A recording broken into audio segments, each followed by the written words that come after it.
Hey, what's up? It's Phoenix and welcome back to my YouTube channel. I encourage you to hit that like button, to subscribe for more quality content, and to share with your friends. I also encourage you to check out the playlist tab for more videos and to check out my books on my author page. I'll put the link in the description. Now today, I'm very excited because I'm going to talk a little bit about what it means when I describe my new book, Rogue, as being a foray into the radical. And I'm going to identify what it means to be radical and what radical poetry means to me. Now you may know that I recently released Rogue. This is my new book of poetry, and I was able to make a video discussing this book, so be sure to check that out on my YouTube channel. And the opening bit of it on the cover says, Rogue, a foray into the radical by Phoenix. And I thought that I would give a little bit of context to what it means and what it means to me.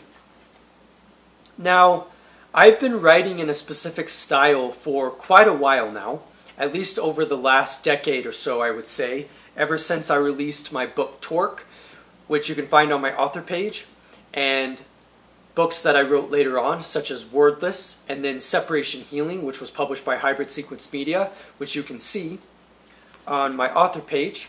So Wordless would be an example of this, as well as Torque, which I had mentioned previously, and my poetry book 1, which is from my trilogy of poetry I, which would include 2, as well as 3.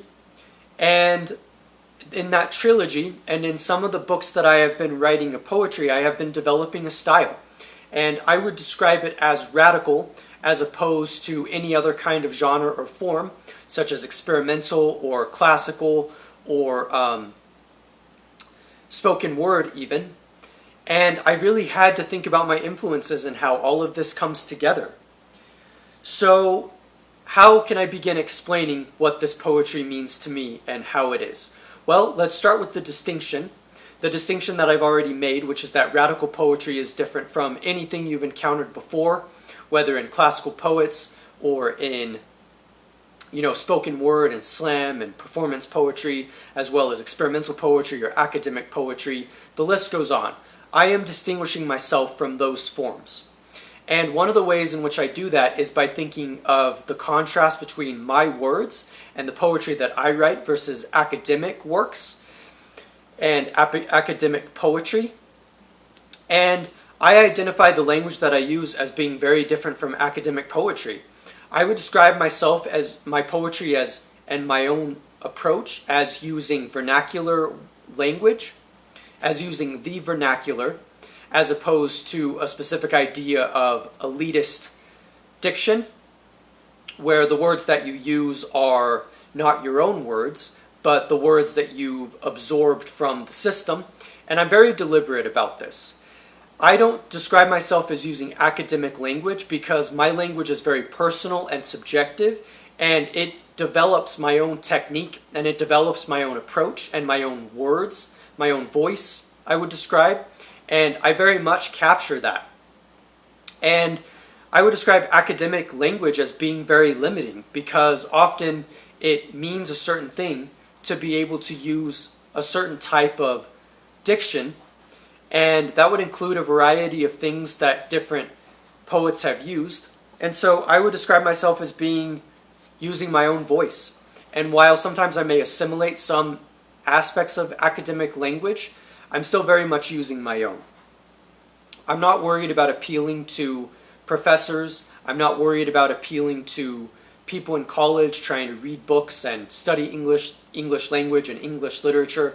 I'm really doing my own thing, and I emphasize this on purpose because I used to be part of the academic tradition in a sense whenever I was in school and I was learning the language and learning the ropes, but I have moved on from that, and I'm very happy to be able to say that I have done that. So part of the academic tradition is indeed experimentalism, which I've talked about on my channel before. And while I've described that experimental language and writing and poetry has influenced me a lot, I would say that I am still distinct from that.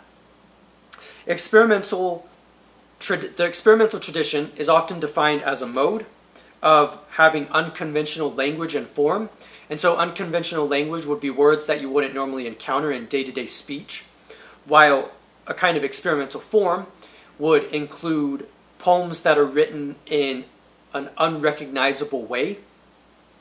And I might be in dialogue with some of those things, but I've also detached from that tradition as well.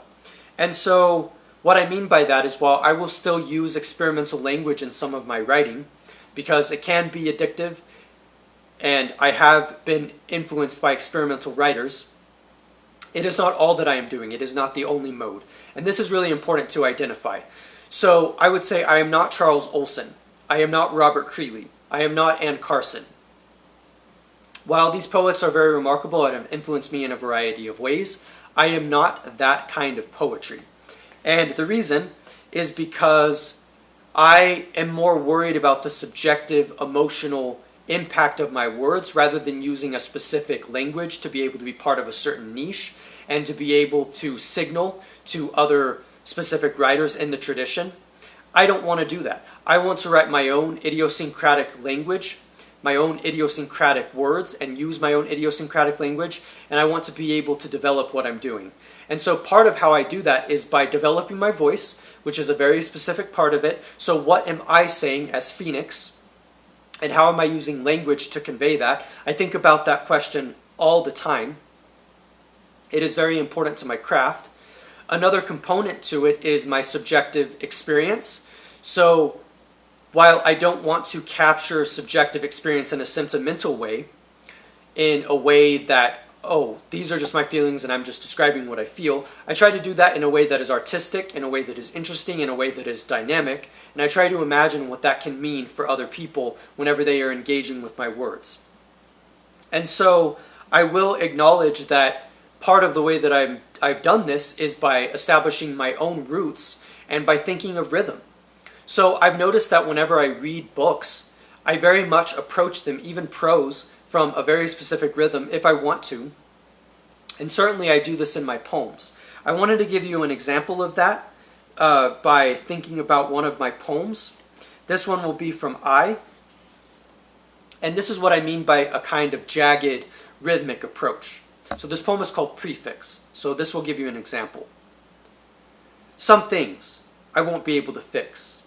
Pre, and, or either.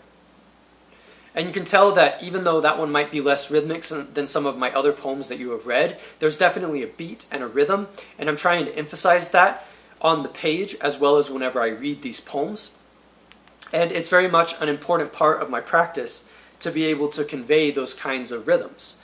And I do this a lot. I would describe it not necessarily as familiar, but it's familiar enough in that I think that people can relate to a kind of staccato, choppy rhythm that places harsh, sharp emphasis on certain words and on the placement of certain words specifically. And on that note of the harshness of words, whenever I think of language as being subjective, and I think of a way of capturing that language that I feel and that is physiological to me, and I do that by capturing harsh words, sharp words. So words that are like dump, dump, dump, dump, and like really, really sharp words like shock, shock, shock. Like I've done stuff like that in my poems before. That was in my part of a poetry collection I was writing called R. And it's a lot of the repetition, a lot of the language, a lot of the rhythm, and the way in which it sounds. And I very much do that. Now, I will acknowledge that radical poetry is not the only type of poetry that I write. For instance, in my book Pocket Words, I was very much focusing on a kind of detached minimalism. I was also influenced by conceptual poetry.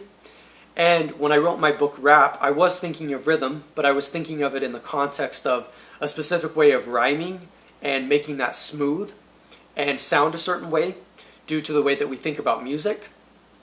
And even in the street poetic, I use a much more conventional lyrical style. So, as you can tell, I definitely have a range with how I think about these things, but I would describe that the rhythm and that radical poetry is not all that I do, but it is something that I really much have put a lot of time in. I'm really trying to capture my own voice. I'm trying to capture the best way that I can express things by way of my poetry, and so that is very important to me. Now, I hope that this gives you an idea of what to expect and what to look out for in my poetry. I am continually evolving, and I very much enjoy that process. And so I'm always thinking of new ways of expressing myself and conveying these kinds of things. So I'm always trying to push my boundaries and push myself out of my comfort zone. But this is a basic idea of what I mean whenever I talk about rogue. Whenever I talk about rogue and the powerful way in which I try to convey my experiences and my words and my language and my voice. So yeah, I hope that you enjoyed this talk. Be sure to check out my books on my author page. Again, the link is in the description. And I'm very excited that you're able to come by today. I really appreciate you stopping by, and it means a lot to me. And there will be much more content to come, so keep a lookout. And definitely check out my poetry books. I'm Phoenix, and thank you for watching, and I will see you next time.